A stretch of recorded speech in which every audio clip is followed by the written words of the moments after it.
Today I'm going to show you how to improve your marriage exponentially. For those of you who are in committed relationships, this applies to you too. And for everyone else, perhaps just pretend you're in a committed relationship with yourself. Be sure to watch to the very end for a fun bonus tip on how to apologize.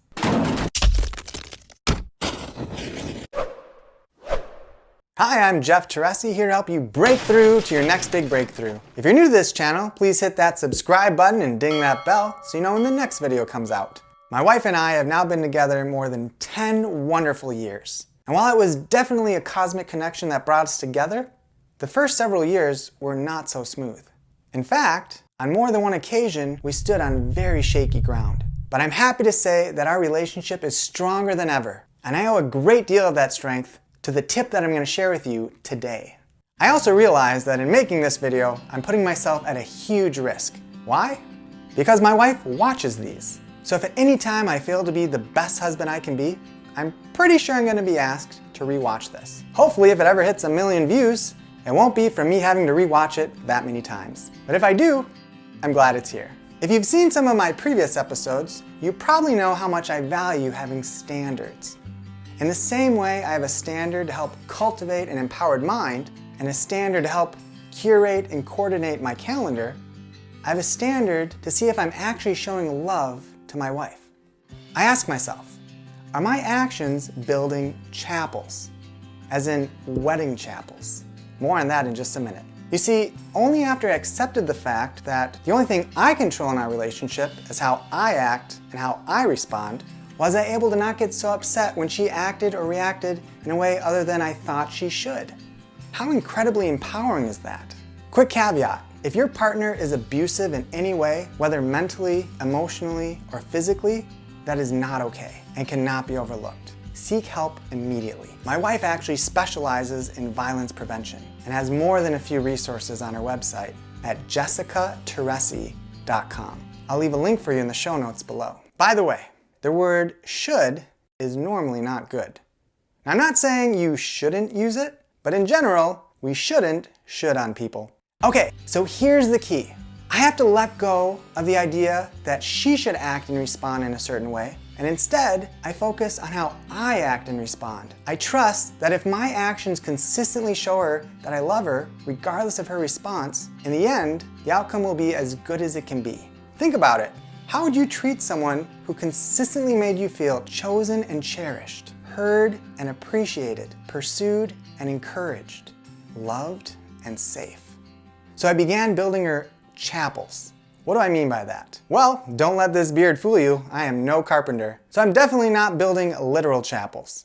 But I began building what chapels stands for. It's an acronym I created. C stands for chosen. H stands for heard.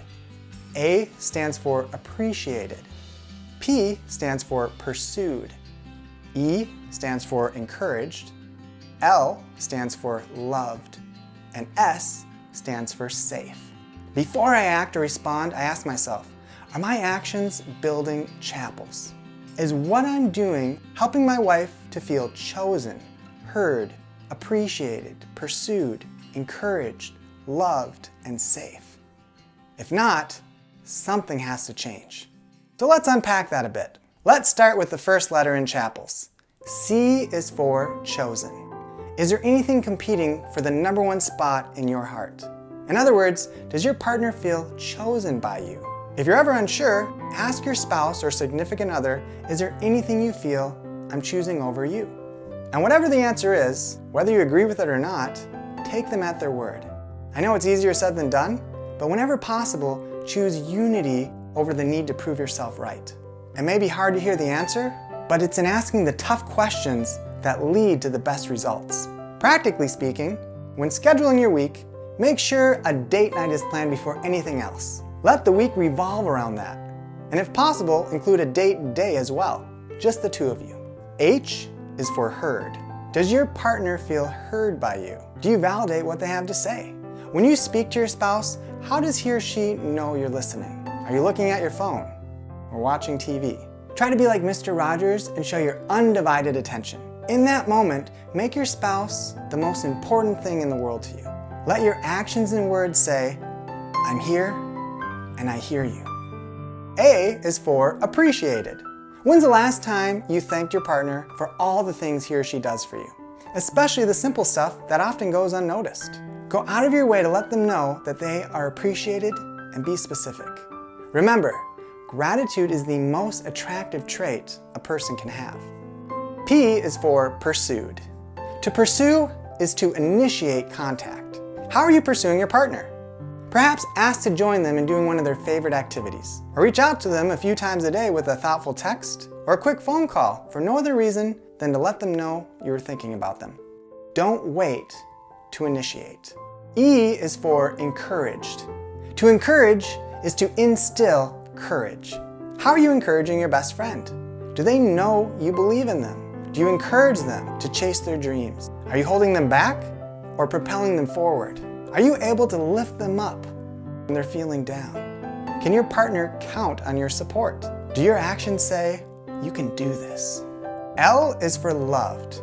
Does your mate truly feel loved by you? In the book, The 5 Love Languages, there are 5 main ways a person can feel most loved. Touch, deeds, gifts, words of affirmation, and quality time. Are you speaking their love language? While my love language is definitely touch, my wife's is not.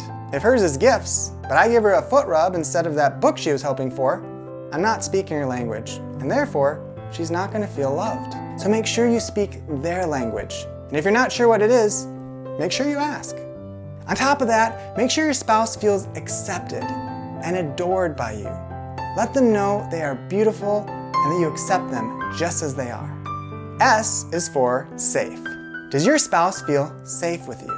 Are they comfortable enough to tell you when they don't want to do something? Are they free to share how they feel without feeling judged, blamed, condemned, or shamed in any way? Are you aware of past trauma and sensitive to what might trigger them? Can your mate count on you to keep a cool head when things get heated? These are things you may have to work on, things you may have to work really hard on, but it makes all the difference in the world. So here's your challenge for the week. I'm calling it the Chapels Challenge. Guess how many letters are in the word chapels? And guess how many days there are in the week? If you guessed 7, you are correct. So for the next week, for the next 7 days, I want you to go out of your way to focus on just one letter and make sure your partner feels it. And don't feel you have to limit yourself to just 1 letter a day, but make sure you at least focus on that 1 letter that day until it becomes second nature. And next time you and your partner aren't getting along, just ask yourself, are my actions building chapels? If you do, you will break through to your next big breakthrough. It's bonus tip time. Thanks for sticking around to the very end. I know what you're thinking. You're thinking, does he really know what I'm thinking? Am I right? If not, I am mistaken, and for that, I apologize. What I just did there was show you how to apologize.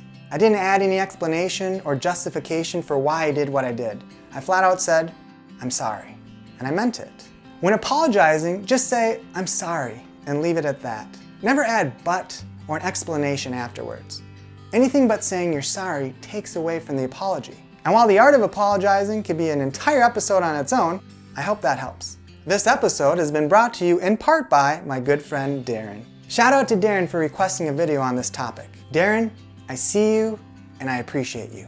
Thanks for being a part of this community. If you'd like to have a possible future shout out, please leave a comment below as to what type of video you'd like me to make next. Or leave a comment if you have any relationship advice that others could also benefit from. Tune in next week where we'll be discussing something different. Hey, if you like this video, please give it a thumbs up, helps my channel out tremendously. And if you think this might add value to someone else, please hit that share button and share with a few of your other social media platforms. Until next time, remember, you're not alone, you are loved, and whatever you do, believe in yourself.